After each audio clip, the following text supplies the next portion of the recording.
ሰው ልጅ ህይወት እጅግ ረቂቅ ናት። ባልታሰበ ቅስበት የምንወደው አርቲስት ነጻነት ወርቅነህን ወይም ነጺን ዛሬ በህይወት ባይኖርም ከጥቂት ሳምንታት በፊት ግን አንድ የሚያስገርምና እጅጉን ልብ የሚሰብር ነገር አድርጎ ነበር። ያንን ነገር በወቅቱ ያስተዋሉ ሰዎች ዛሬ ይህ መፈጠሩ ሲገባቸው ነጻነት የእውነት ታውቆት ነበር እንዴ እያሉ የሚጠይቁ ብዙዎች ሆነዋል። ነጺ ከጥቂት ሳምንታት በፊት ይህችን አሁን እዚህ ምስሉ ላይ የምታዩዋትን ፎቶ በኢንስታግራሙና በፌስቡክ ገጹ ላይ ሲያጋራ እንዲህ የሚል ይዘት ያለው መልእክት አስፍሮ ነበር። ይቺ ፎቶ ለማስለቀሻ ወይም ለሀዘን መገለጫ አሪፍ ናት ሲል ገልጾ ነበር። ያኔ ቃሉን በፈገግታና በቀልድ መንፈስ ተቀብለን የተመለከትነው ብዙዎች ነበርን። ዛሬ ግን በእውነትም የሀዘን መገለጫ ሆና ይኸውቺ ፎቶ እዚሁ መንደር ላይ ትመላለሳለች። የሁላችንንም ልብ በሀዘን ተሰብረው ይዛለች። ነጻነት ግን ያኔ እንዲያ ብሎ የተናገረው የእውነት ይህ ቀን እየቀረበ እንደሆነ ልቡ ነግሮት ያውቅ ነበር ወይንስ ምንድን ነው? ያልተፈታ እንቆቅልሽ ሆኗል። ያቺ ያኔ ይችን ቃል ሲናገር ምን ተሰምቶት ይሆን የሚለውን ጥያቄ ደግሞ የብዙዎቻችንን አእምሮ ውስጥ የሚመላለስና የሚፈትነን ትልቅ ጉዳይ ሆኗል። ነጻነት ወርቅነህ ይህንን ፎቶ ለጥፎ ያኔ ለምን እንዲህ ሲል ተናገረ? ምናልባትም ወዳጅ ዘመድ ላለማስጠበብ ሳይናገረው ቀርቶ ይሆን እንጂ ይህ ቀን እንደሚመጣ ብቻውን ያውቅ ነበር ወይ የሚል ትልቅ ጥያቄ ይፈጠር ይዟል። ሰላም ጤና ይስጥልን። የተወደዳቸውና የተከበራቸው የጊዜ ሚዲያ ቤተሰቦች እንዴት አላችሁ? በዚህኛው ዝግጅታችንም ሙሉ ትኩረታችን ነጻነት ወርቅነህን አድርገን ያልተሰሙ አንዳንድ መረጃዎችንና የህይወት ታሪኩን በተመለከተ አንዳንድ ጉዳዮች ልናደርሳችሁ ወደን ነው። እስከ መሰናዷችን ፍጻሜ ድረስ አብራችሁን ቆዩ። በቆይታቸውም ታዲያም ጊዜ ሚዲያን ሰብስክራይብ በማድረግ አብራችሁን ቆዩ። አብራችሁን ከቆያችሁ ከተወዳጁ አርቲስት ህልፈት ጋር ተያይዞ የተሰማቸውን የልብ ሀዘን የገለጹ አንጋፋና ታዋቂ ሰዎች የሰጡትን ሀሳብ አስተያየት እናደርሳቸዋለን። ድምፃዊ ቴዎድሮስ ካሳሁን ከነጻነት ወርቅነህ ህልፈት ጋር ተያይዞ እሱም የተሰማውን የልብ ሀዘን ጠቅሷል። ጠቅላይ ሚኒስትር አብይ አህመድም እንዲሁ ስለ ነጻነት ወርቅነህ የሚያውቁትንና የተሰማቸውን የልብ ሀዘን እንዲሁ ገልጸዋል። ልፍ ብለንም የህይወት ታሪኩን ከሞላ ጎደል እንነግራቸዋለን። አብራችሁን ቆዩና መሰናዷችንን ተከታተሉልን። አብራችሁን ስለምትቆዩ እናመሰግናለን። ክበሩልን።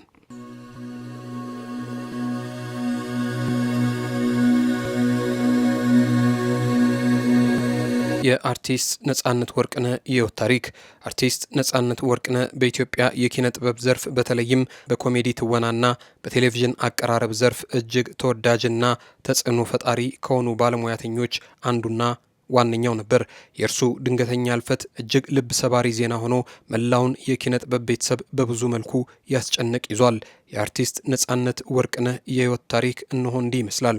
እዚህ አዲስ አበባ ፒያሳ አካባቢ በ1975 ዓ.ም ተወልዶ ያደገው ነጻነት ገና የሁለተኛ ደረጃ ተማሪ እያለ የህይወት ጥሪውን ለይቶ በማወቅ ለሚወደው የቲያትርና የጥበብ ስራ ራሱን የሰጠና በዚህም ለከፍተኛ ደረጃ የደረሰ አርቲስት ነበረ።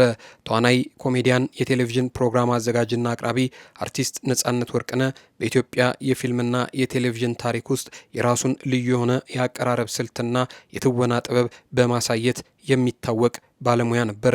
ገና የሁለተኛ ደረጃ ተማሪ ሳለ የራሱን ቲያትር በመድረስና ሴት ገጸ ባህሪን ወክሎ በመተወን ጭምር ተሰጥኦውን ያሳየው አርቲስት ነጻነት ወርቅነህ ይህንን ችሎታውን በጠዋት የተረዱት የአማርኛ መምህሩ ቲቸር ተሻለ ካበረቱት በኋላም በቲያትር ሙያ እንደገፋበት በተለያዩ መድረኮች ሲናገር ተደምጧል።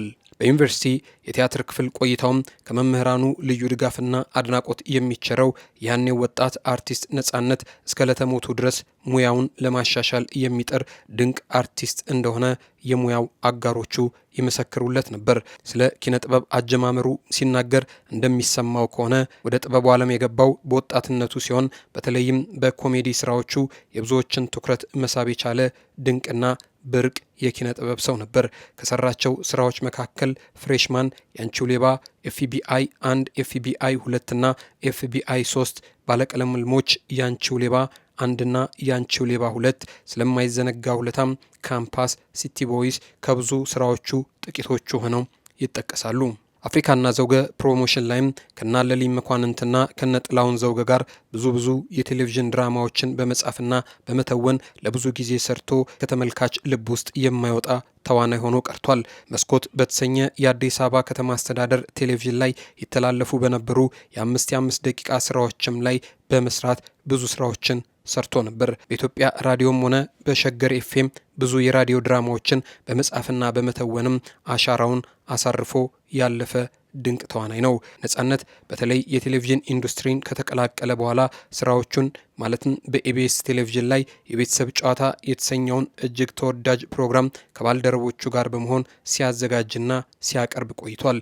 ይህ የቤተሰብ ጨዋታ የተሰኘ ፕሮግራም በተለይ ከፍተኛ የህዝብ ተቀባይነት እያስገኘለት ሲሆን ከህፃን እስከ አዋቂ የፕሮግራሙ አድናቂ ብቻም ሳይሆን በግንባርና በየቤቱም ተሳታፊ ሆነዋል። ነጻነት በጥያቄና መልሶች አጋጣሚ ድንገት የሚፈጥራቸው ቀልዶች በእጅጉ ሳቅን የሚያጭሩና ከሰው ልብ ውስጥ እንዳይወጣ ያደረጉት ናቸው። ህጻናትም በዚህ ልክ አብዝተውት ይወዳሉ። ይህ ፕሮግራም በኢትዮጵያውያን ዘንድ ከፍተኛ ተቀባይነት እንዲኖረው የእርሱ ጨዋነት የተሞላበት አቀራረብና ቀልድ ትልቅ ድርሻ ነበረው። ሌላው ቀርቶ በተለየ የንባብ አቀራረብ የሚሰራቸው ማስታወቂያዎች ደግሞ በሌሎች ያልታዩ እጅግ ልዩ መታወቂያዎቹ ነበሩ። የእሱን ያህል የማስታወቂያን ስራ በዛ መልክ የሰራም የሞከረም እስካሁን የለም። ነጻነት በስብዕናውና በስራው በባልደረቦቹ ዘንድ ተወዳጅ ሲሆን በትህትናው ለስራ ባለው ትጋትና ሁልጊዜም ሰውን ለማስደሰት ባለው ዝግጁነት የሚወደድ እንደሆነ መላው የኢቢኤስ የስራ ባልደረቦችም ምስክርነታቸውን ሰጥተውለታል። ከነጻነት ወርቅነህ ህልፈት ተያይዞ ታዲያም ወዳጆቹ፣ ባልደረቦቹ የተሰማቸውን ልባዊ ሐዘን በየማህበራዊ ሚዲያዎቻቸው ላይ እየገለጹም ይገኛሉ። ድምፃዊ ቴዎድሮስ ካሳሁንም ከነጻነት ወርቅነህ እልፈት ጋር ተያይዞ የተሰማውን የልብ ሐዘን በማህበራዊ የትስስር ገጹ ላይ እንዲህ ሲል አስፍሮለታል። በተለያዩ የቲያትር መድረኮችና በበርካታ ፊልሞች ላይ ባሳየው የትወና ጥበቡ እንዲሁም በቴሌቪዥን የመዝናኛ ፕሮግራሙ በህዝብ ዘንድ ከፍተኛ ተወዳጅነትና አድናቆትን ባተረፈው በተወዳጁ የኪነ ጥበብ ሰው አርቲስት ነጻነት ወርቅነህ ህልፈተ ህይወት የተሰማኝን ጥልቅ ሐዘን ለመግለጽ እወዳለሁ። በዛሬው ዕለትም በተሰማው ህልፈተ ህይወቱ በደረሰው ሐዘን ለቤተሰቦቹ፣ ለወዳጅ ዘመዶቹና ለመላው አድናቂዎቹ መጽናናትን እየተመኘው ፈጣሪ ነፍሱን በአጸደ ገነት እንዲያኖርልን ከልብ እመኛለሁ። ነፍስ ይማር። ኢትዮጵያ ለዘላለም ትኑር። ፍቅር ያሸንፋል። ቴዎድሮስ ካሳሁን ሲል ድምፃዊ ቴዎድሮስ ካሳሁን በአርቲስት ነጻነት ወርቅነህ ህልፈት የተሰማውን ልባዊ ሐዘን ገልጿል።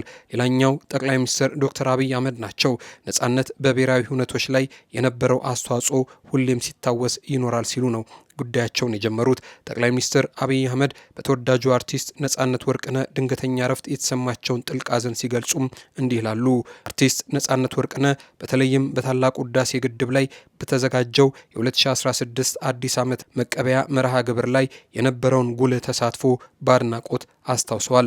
ነጻነት ሁላችንም አዲሱን ዓመት በደስታ እንድንቀበል ካደረገው አስተዋጽኦ ባሻገር በብሔራዊ ሁነቶች ላይ የነበረው ሚና ሁሌም ይታወሳል ሲሉ ገልጸዋል። ነጻነት ወርቅነህ በኪነ ጥበብ ዘርፍ ካበረከተው ሰፊ ስራ በተጨማሪም ለአገራዊ ጥሪዎች የነበረው ቅርበትና ንቅናቄ ተሳትፎ ለብዙዎች አርአያ መሆኑንም አያይዘው ገልጸዋል።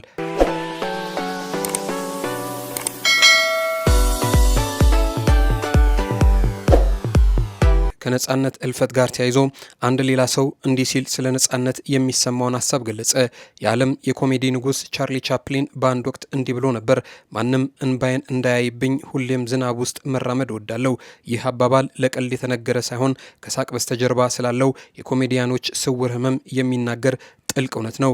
በዓለማችንም ሆነ በሀገራችን ላይ ብዙ ኮሜዲያኖች የራሳቸውን ህመም ደብቀው የውስጣቸውን እንባ ውጠው ለእኛ ፈገግታን ሲያድሉ ኖረዋል። የእኛው ነጻነት ወርቅነህም ልክ እንደ ቻርሊ ቻፕሊን ነበር።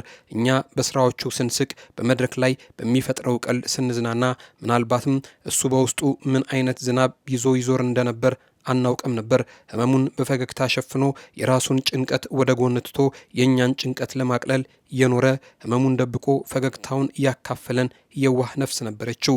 ኮሜዲያኖች ሐኪሞች ናቸው፣ ግን ራሳቸው ታምሜያለሁ አይሉም። ነጻነትም ህመሙን አላሳየንም፣ ግን ሳቁን ሰጠን። ዛሬ ላይ ቆመን ስናስበው ለካ ያ ሁሉ ፈገግታ በውስጡ ስንብት ይዞ ነበር። እንደ ቻፕሊን በዝናብ ውስጥ እንባውን እንደሸሸገ ነጻነትም ህመሙን በሳቅ ውስጥ ሸሽጎ አለፈ። ላሳቀን ሳቅ፣ ለሰጠን ደስታ፣ ለነበረው ቅንነትና ዋጋው ክብርና እረፍት ይሁን ሲል ይህ አድናቂው ስለ ነጻነት ወርቅነህ የተሰማውን ገልጿል።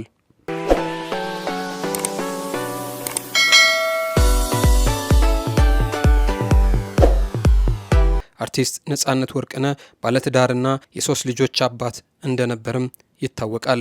የተወደዳቸውና የተከበራቸው የጊዜ ሚዲያ ቤተሰቦች፣ ጊዜ ሚዲያ ለተወዳጁ ተዋናይ ለነጻነት ወርቅነህ ነፍሴር ማለት ይወዳል። ለወዳጆቹ፣ ለዘመዶቹ፣ ለቤተሰቦቹ፣ ለአድናቂዎቹ በሙሉ ፈጣሪ ብርታትና ጽናትን ይሰጥ ዘንድ ተመኘን። እናንተም አብራችሁን ስለቆያችሁ እጅግ በጣም ከልብ አድርገን እናመሰግናለን። ክበሩልን፣ ክብር ይስጥልን።